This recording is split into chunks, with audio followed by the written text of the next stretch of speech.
설교 제목이 광야 길은 축복입니다 라는 제목입니다. 한번 따라서 합니다. 광야 길은 축복입니다. 예, 무슨 소리요? 광야가 무슨 축복의 길이요? 예, 축복의 길 맞습니다.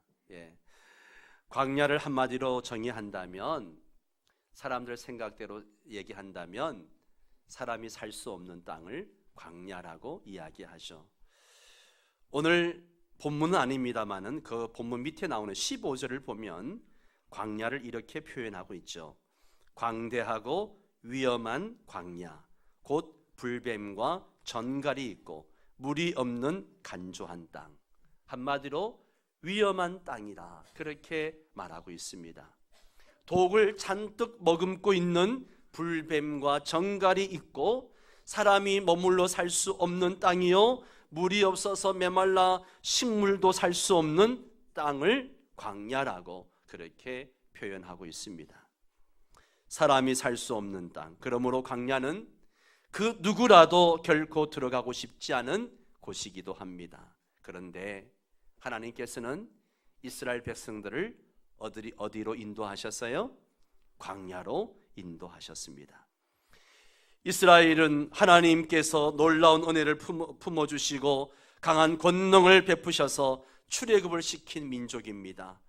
이들은 하나님께서 애굽 사람들에게 내린 10가지 재앙을 직접 보았고 홍해가 갈라지는 것을 직접 경험을 했습니다. 그러므로 이제 이전보다 더 훨씬 좋은 것, 이전과는 비교할 수 없이 행복한 삶이 펼쳐질 것이다, 그렇게 생각을 했을 것입니다. 당연한 기대이죠. 그런데 광야였습니다. 광대하고 위험한 광야, 곧 불뱀과 전갈이 있고 물이 없는 간조한 땅에 들어선 겁니다. 광야는 한 번도 생각해 보지 않았습니다. 그곳에 들어갈 마음의 준비도 전혀 하지 않았습니다. 그런데 어느 날 광야 한복판에 내가 서 있는 거예요. 사람으로서는 도저히 감당할 수 없을 것 같은 길을 걷게 된 것입니다. 사람으로서는 감당하기 어려울 것처럼 보이는 광야길, 이 길을 우리도 자주 걷게 되고 만나게 된다는 것이죠. 내 의지와는 상관없이 참으로 견디기 어려운 광야 같은 인생의 길을 지금 걷고 계시는 분들도 혹 계시리라 생각을 합니다. 몸과 마음에 말할 수 없는 고통으로 인해서 온몸을 떨고 계시는 분들도 이 자리에 계실지 모르겠습니다. 왜 이런 일이 내게 닥쳤단 말입니까? 왜 하필이면 나에게 이런 일이 생겼단 말인가? 묻고 싶고 광야에 서 있는 내 인생의 현실을 부정하고 싶은 분들도 계실지 모르겠습니다.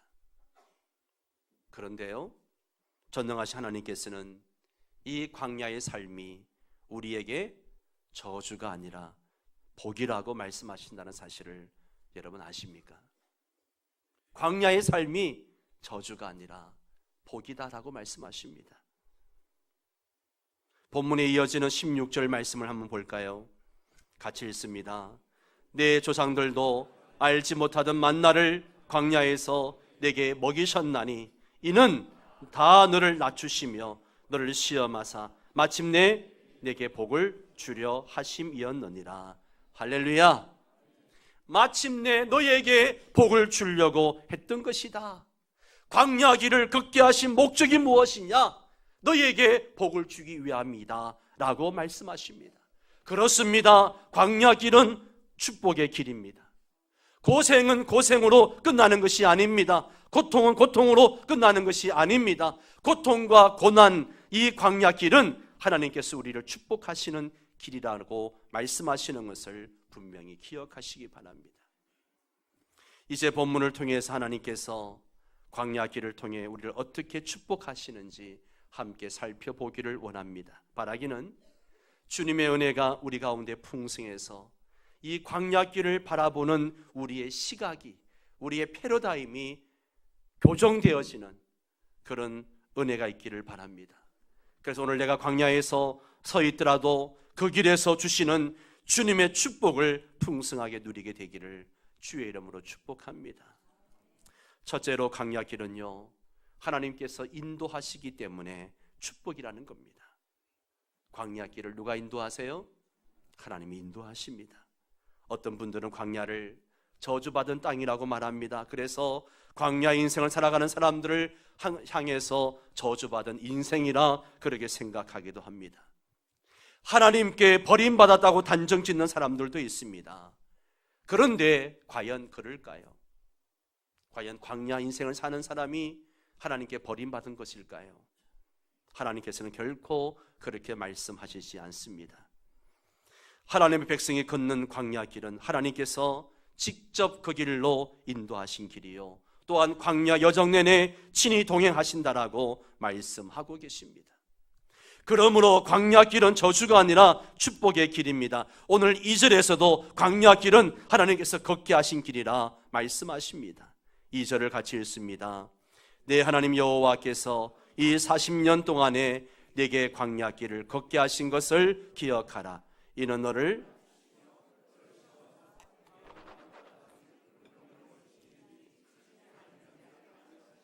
아멘.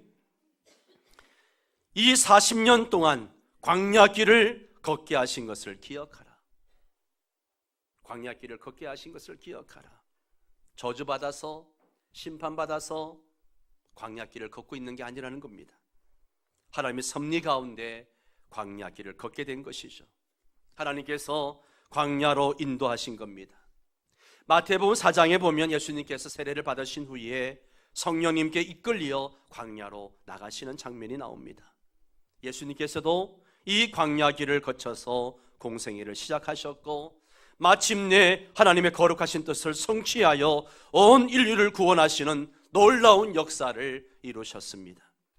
하나님은 선하신 분이십니다. 지난주에 말씀을 나눴던 것처럼 우리 하나님은 신실하신 분이십니다. 실수가 없으신 분이십니다. 우리를 사랑하셔서 우리를 위해 독생자 예수님까지 내어주신 분이시기도 하십니다.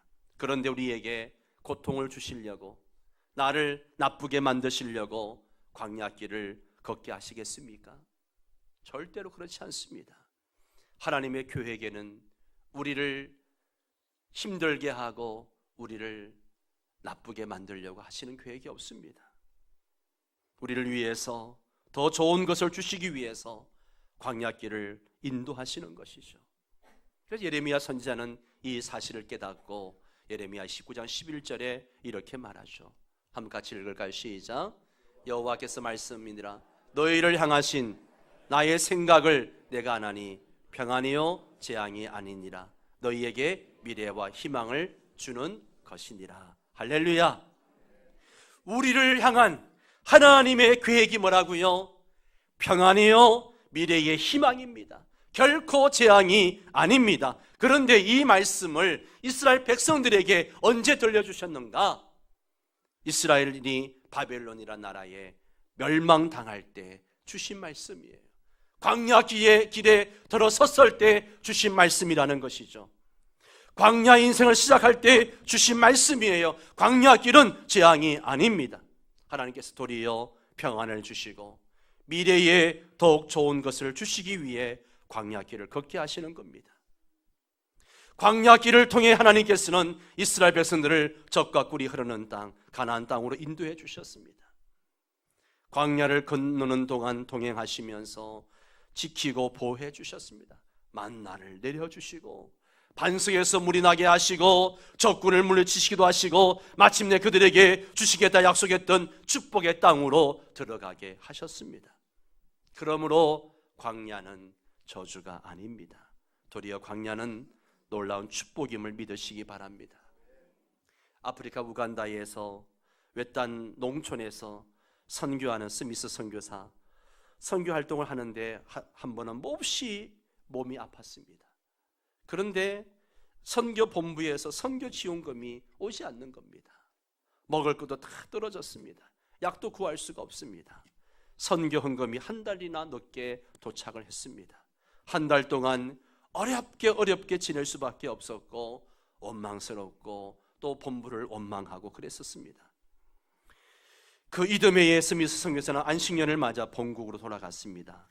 건강검진을 받을 때 1년 전에 아팠던 증세를 의사에게 이야기했더니만 의사가 그 말을 듣고 웃으면서 선교사님 무슨 병을 알았는지 알겠습니다. 그 병은요, 오트밀과 같은 아주 부드러운 식사를, 그것도 아주 조금씩 거의 한 달쯤 굶을 정도로 음식 조절을 해야만 회복할 수 있는 병이었습니다. 선교헌금 송금이 한 달 늦었다고 그랬는데 그 송금 늦은 것이 선교사님의 목숨을 구한 겁니다. 순간 스미스 선교사는 하나님의 너무나 오묘한 은혜를 깨닫고 조급하게 원망했던 자기 중심적인 신앙을 회개했다라고 이야기합니다. 그렇습니다. 지금 광야길이 고통스럽고 저주스럽고 버림받은 것이 아닌가 이런 생각을 할 때가 있습니다. 그러나 여러분, 광야길은 저주나 버림받은 길이 아닙니다. 도리어 하나님께서 우리의 삶에 더욱 세밀하게 동행하시는 길입니다. 선하신 하나님, 우리를 사랑하신 하나님께서 우리에게 더 좋은 것을 주시기 위해서 때로 우리를 광야길로 걷게 하신다라고 말씀하십니다. 원망하고 불평하고 싫어질 수 있을 것입니다. 그러나 우리 주님께서는 더 좋은 미래를 만들어 주시려고 우리로 광야를 걷게 하신다는 사실을 기억하시기 바랍니다. 지금 내 인생이, 내 삶이 광야와 같은 길에 서 있다라고 생각되시는 분들은 오늘 이 말씀을 여러분 신비에 꼭 새길 수 있기를 바랍니다.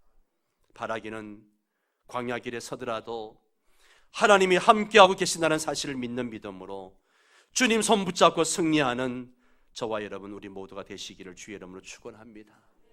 둘째로, 광야 길은 나를 낮추는 훈련의 과정이기 때문에 축복이라고 하는 것이죠. 2절 말씀을 다시 한번 읽도록 하겠습니다.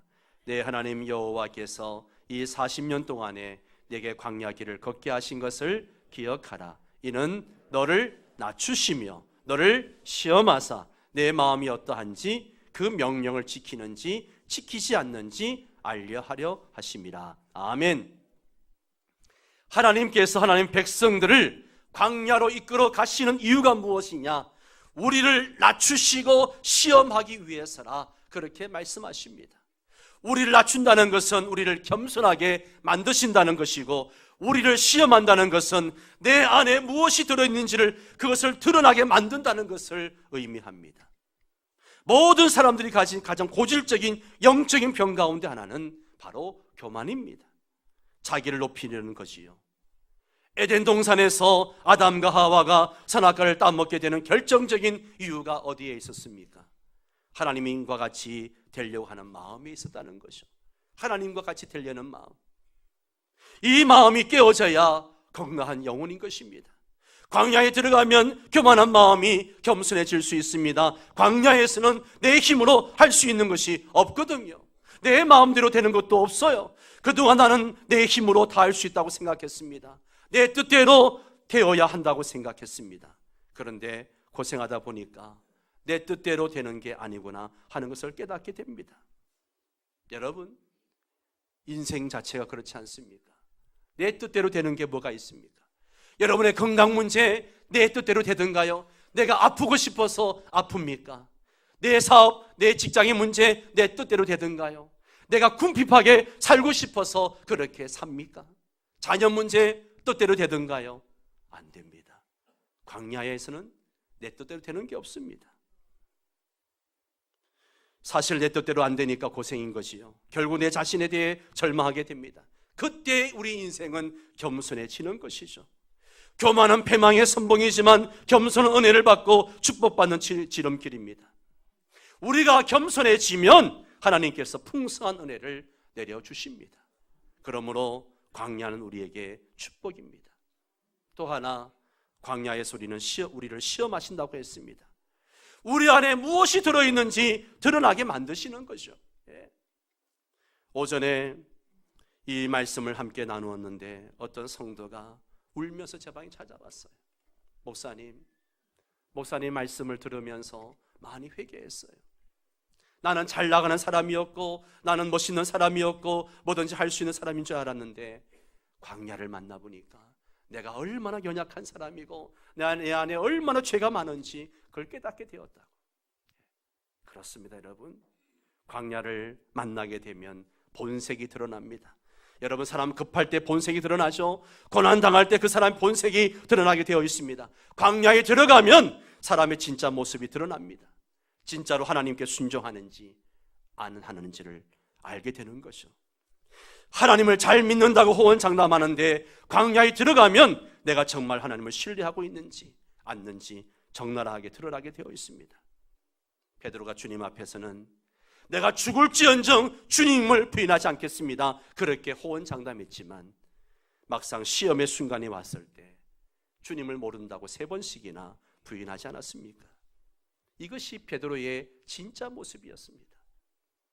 베드로는 자신의 진짜 모습을 알았기 때문에 후에는 성령을 사모하여 성령으로 충만해질 수 있었고 그리고 주님의 뒤를 따라갈 수 있었습니다.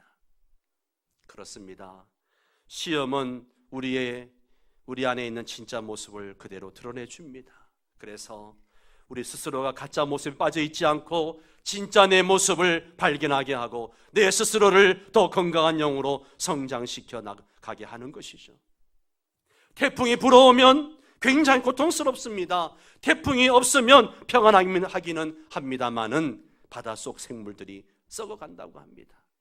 그러나 고통스럽고 어려움이 있더라도 태풍이 불어가지고 바닷물을 한번 뒤집어 놓으면 바닷속에 고여있던 것들이 드러나게 되고 생물들의 생명활동이 왕성해질 수 있다고 합니다.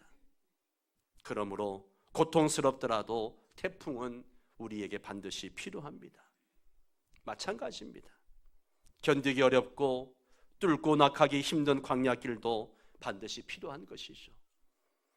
광야길을 걷다 보면 내 속에 있는 잘못된 것들, 나도 몰랐던 내 속에 악한 것들, 불신앙의 마음들이 그대로 다 드러나게 되는 것입니다. 그러면 그걸 바로 잡을 수가 있는 거죠. 거룩해지고 더 큰 믿음으로 성장해 갈 수 있게 되는 것이지요. 그러므로 광야는 축복인 것입니다. 여러분, 광야를 만날 때 어떻게 반응하십니까? 광야길을 걷고 있을 때 어떤 반응을 하십니까? 힘들고 어려워지고 낙심하고 실망하여 분노를 터뜨리거나 다른 사람을 비난하거나 저주하지 않습니까? 술을 찾거나 다른 세속적인 어떤 것들을 탐닉해 들어가지는 않습니까? 만약 그렇게 반응하고 있다면 그것이 바로 여러분의 영적 현주소임을 기억하셔야 됩니다. 야, 내가 이거밖에 안 되는구나. 하나님께서는 바로 그런 모습을 드러내시려고 광야길을 허락하신 거죠. 잘못되고 악한 쓴뿌리가 나도 모르게 내 안에 자리 잡고 있음을 드러내 보여주는 겁니다. 그것을 치유하고 내 영혼을 건강하게 가꾸어 갈 수 있도록 하나님께서 기회를 주신 겁니다. 그걸 믿으시기 바랍니다. 그 문제 해결하지 않으면 또다시 광야를 만나게 됩니다. 겸손으로 속사람을 무장하고 절대적으로 순종하는 믿음으로 한 걸음 더 전진해 가게 만드시는 겁니다. 그러므로 시편 119편에서 이 시인은 고난당한 것이 내게 유익이라 그렇게 고백하지 않습니까? 고난당하는 것, 광야가 내게 복이더라는 것이지요. 사랑하는 성도 여러분, 광야길에 들어섰을 때 불평하거나 원망하려고 하지 마시고요, 그 광야를 겸손과 순종함을 훈련시키는 기회로 삼으실 수 있기를 바랍니다. 겸손해지는 것이 축복입니다. 순종하는 것이 축복입니다. 바라기는 저와 여러분 모두 광야 가운데 서더라도 도리어 겸손함을 배우고 순종함을 배우는 믿음의 진보를 이루는 그런 복이 있으시기를 축원합니다. 마지막으로 광야길은 하나님만 바라보게 하기 때문에 축복이라는 것이죠. 하나님만 바라보게 합니다. 이스라엘 백성들은 광야에서 철저하게 훈련을 받았습니다. 좋으신 하나님과 동행하며 하나님의 백성다워지는 훈련을 받았습니다. 겸손해지고 말씀에 순종하는 훈련을 받았습니다. 이렇게 순종하는 훈련은 오직 하나님만 바라보며 살아가게 만듭니다. 광야 인생이 축복인 것은 이처럼 하나님만 바라보며 살아가는 영성을 함양할 수 있기 때문에 그렇습니다. 자, 오늘 본문 3절 말씀을 한번 볼까요? 3절이 이 사실을 말씀해 주고 있는데요, 같이 읽습니다. 너를 낮추시며 너를 줄이게 하시며 또 너도 알지 못하며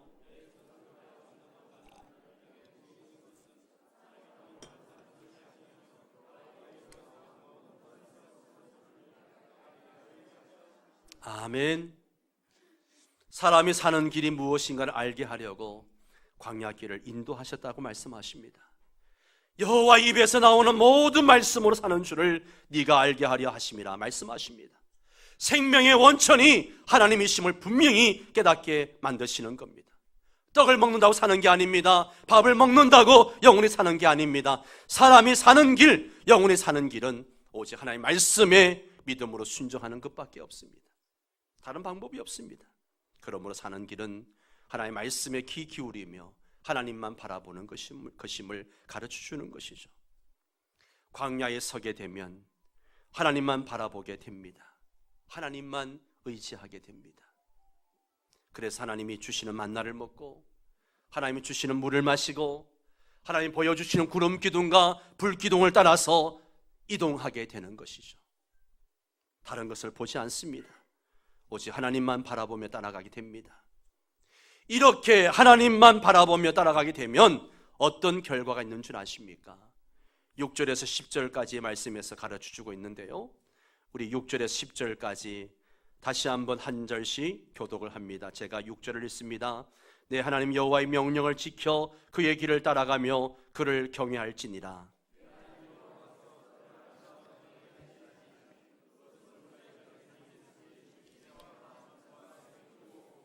밀과 보리의 소산지여 포도와 무화과와 석류와 감람나무와 꿀의 소산지라.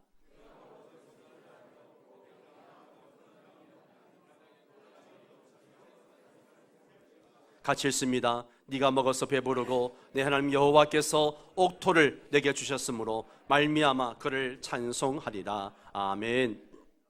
하나님만 바라보고 따라갈 때 하나님이 주시기로 약속된 축복의 땅에 도착하게 된다는 말씀입니다. 할렐루야.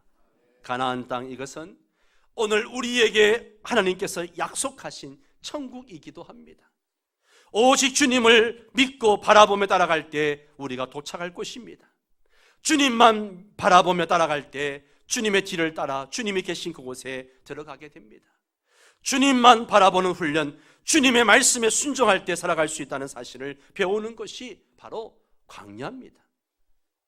광야, 고난의 현장에서 주님의 말씀을 배우고 순종하는 것을 배울 수 있었다는 겁니다. 그러므로 시편 119편 7절에서 고난당한 것이 내게 유익이라, 이로 말미암아 내가 주의 율례를 배우게 되었다, 그렇게 고백하지 않습니까? 고난당하기 전에는 내가 몰랐어요. 고난당하기 전에는 몰랐어요. 광야 길을 걷기 전에는 몰랐어요. 그런데 광야 길을 걸었고 보니까 이게 나에게 축복이었다는 것이죠. 고난당하니까 나를 돌아보게 됩니다. 잘못하고 불순종했던 일들을 회개할 수 있습니다. 고난에 직면하지 않았더라면 결코 회개하지 않았을 것입니다. 내 일에 바쁘고 내가 하고 싶은 일들에만 분주했지 주님을 바라보지 않았을 것입니다. 그런데 고난에 직면하니까, 광야 길을 걸어보니까 하나님 바라보게 되고, 하나님을 바라보니까 회개하며 하나님의 말씀을 붙들고 살아가게 되더라 하는 것이죠. 고구마 전도왕으로 유명한 김기동 집사님, 지금 신학을 공부해서 이제 목회를 합니다마는 이분이 얼마나 뺀질이 집사님인지 몰라요. 예. 이름만 교회 올려놓고 맨날 놀러 다니고, 교회는 그냥 주일은 빼먹고 놀러 다니고 등산 가고 뭐 낚시 가고 놀러 간다고 정신없어요. 그날도 부인 집사님이 여보 제발 교회 가자고 막 사정사정 하니까 알았다고 교회 가겠다고, 그리고 부인을 태우고는 차를 막 달리는데 고속도로를 달리는 거예요. 놀러 가는 겁니다. 지금 부인까지 지금 예배 못 드리게 하고 데리고 가는 거예요. 가다가 대형 사고가 났습니다. 엄청난 대형 사고를 당했습니다. 살아난 게 기적일 정도로 큰 사고였습니다. 하나님께서 살려주셨다는 사실을 깨닫게 됩니다. 그래서 회개했답니다. 이름은 교회에 걸어놨는데 전혀 믿는 사람답지 못하고 하나님을 섬기지 못했음을 회개하고 그때부터 자신의 삶을 변화시켰습니다. 정말 열심히 신앙생활 하기로 결심을 했습니다. 목사님이 전도하라고 하니까 열심히 순종해서 전도하니까 나중에 전도왕이 되고 오늘날 세계적으로 활동하며 하나님께 영광 돌릴 수 있어서 감사했다고 합니다. 고난이 없었다면, 엄청난 대형 사고가 없었다면 평안했을 줄은 모르죠. 그러나 하나님을 바라보는 삶으로 돌아오지 못했을 것입니다. 그러나 대형 사고라는 광야길을 만났을 때 바로 그 광야에서 그는 오직 하나님만 바라보는 믿음의 축복을 누리게 된 것입니다. 광야에서 하나님만 바라보는 믿음을 회복하니까 하나님께서 그를 들어 사용하셨습니다. 천국의 길을 알고 다른 사람들을 천국으로 인도하는 사람이 되었을 뿐만 아니라 이로 인해서 천국의 위대한 영광을 쌓는 삶을 살아갈 수 있게 된 것입니다. 여러분, 광야는 축복입니다. 그곳에서 하나님만 바라보는 믿음을 배울 수 있기 때문에 광야는 축복입니다. 우리 인생의 광야도 그렇습니다. 어려울 때일수록 주님을 바라보시기 바랍니다. 주님만 더 바라보게 하시려고 때로는 주님은 우리를 광야에 세우기도 하신다는 사실을 기억하시고 광야에서 더욱 하나님을 바라보는 믿음을 회복하시기 바랍니다. 아마 우리 가운데 광야가 축복이라는 사실을 동의하기 어려운 분들이 계실 거예요. 어제 밤에 한 형제가 간증문을 준 걸 제가 받았습니다. 청년인데 우리 교회 등록한 지 1년도 안 됐어요. 저도 지금 기억나는 게 여름 수련회 때 새벽 기도 인도하러 본당에 올라왔더니만 웬 남자 청년이 뒤에서 서성거리면서 왔다 갔다 하면서 난 처음에 저 사람이 뭘 가지러 왔나? 뭐하러 왔지? 처음 보는 사람이었으니까요. 그런데 이 친구가 우리 교회에서 믿음 생활하면서 청년들이 간증할 때마다 주님이 하셨습니다 이렇게 이야기하니까 마음속으로 제가 솔직히 여기 제가 지금 간증문을 가져왔는데요, 뭔 개소리야, 뭔 개 같은 소리를 다 하고 있어, 이렇게 지금 자기가 생각을 한 거예요.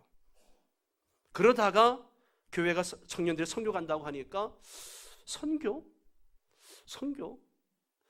한번 가볼까? 한 번도 비행기를 타본 적도 없고 외국에 나가본 적도 없는데 선교 그러니까 가고 싶은 마음이 들기도 하고 또 막 형들이 선교 가자고 그러고 그런데 여건은 안 되고 그때 또 형들이 와가지고 야 주님이 열어주실 거야, 주님이 하실 거야 이렇게 또 자꾸 하니까 뭐라고 이야기하는가 하면 뭔 개소리야, 또 주님이 뭘 해, 그분이 뭐 다 해, 잘 말해주다가 또 주님이 하셨다, 왜 그걸로 대화가 새는 거야, 주님이 하긴 뭘 해, 이런 결론을 내리고 그랬다는 거죠. 그런데요, 선교 가는 길이 열리고 선교지에 가서 또 하나님이 하신 일들을 경험하면서 그는 하나님을 느끼고 하나님을 느낄 수 있었다는 거죠. 그래서 결론은 뭘 얘기하는가 하면요, 누구든지 느낄 수밖에 없었습니다. 주님 무조건 살아계신다고, 당당함을 달라고 기도했지만 당당할 수밖에 없음을 알게 해주셨습니다. 이제 누군가 저에게 너희 하나님이 어디 있느냐 라고 하면 멍청아 네 안에 계신다 라고 하겠습니다. 그러면서 마지막에 뭐라고 얘기하는가 하면 이제 주님께 진심으로 말씀드립니다. 제가 진심인 것 주님이 아실 겁니다. 제가 여태껏 개소리였던 그 고백은 더 이상 개소리가 아닙니다. 절대 개소리일 수 없습니다. 주님 정말로 주님이 하셨습니다. 지가 주님이 하셨다고 결국 고백을 하고 있네요. 광야가 축복이라고 할 때에 우리 중에 이것에 동의하지 못하고 뭔 소리요, 뭔 같은 소리요 라고 생각하실 수 있는 분들이 계실 겁니다. 여러분, 하나님께서 나와 매우 가까이 계신다는 사실이 느껴지지 않더라도 그럼에도 하나님은 지금 여러분과 매우 가까이 계십니다. 광야는 어렵고 힘들기 때문에 하나님께서 더 많은 관심으로 가까이 계신다는 사실을 기억하시기 바랍니다. 내 자녀가 힘든 길을 걸어가면, 험한 길을 걸어가면 부모가 그 자녀에게 눈을 떼지 못하는 것처럼 하나님께서 우리에게 눈을 떼지 못하십니다. 광야에 계신다면, 그리고 앞으로 광야 가운데 걸어가게 되더라도 광야는 축복이란 사실을 잊지 마시기 바랍니다. 광야는 우리에게 영성 학교가 되어 우리 안에 악한 것들이 드러나게 만들어 회개하게 만들고 오직 주님만 더욱 바라보며 따라가는 삶을 살도록 우리를 훈련시키는 축복의 학교입니다. 불평하고 원망하느라 시간 보내지 마시고 광야 가운데 들어섰다면 하나님을 바라보시고 또 자신을 살펴보면서 회개하고 새로워지기를 바랍니다. 그러면 속히 광야를 지나 하나님이 예비하신 축복의 땅으로 들어갈 수 있게 될 줄 믿습니다. 사랑하는 성도 여러분, 광야길은 축복입니다. 이 사실을 기억하시고 이 말씀이 그냥 성경 속에 있는 말씀이 아니라 나에게 체득되어지고 경험되어져서 간증할 수 있는 성도 여러분 되시기를 주의 이름으로 축원합니다. 다 함께 일어나셔서 우리 주가 보이신 생명의 길 함께 찬양하며 기도하겠습니다.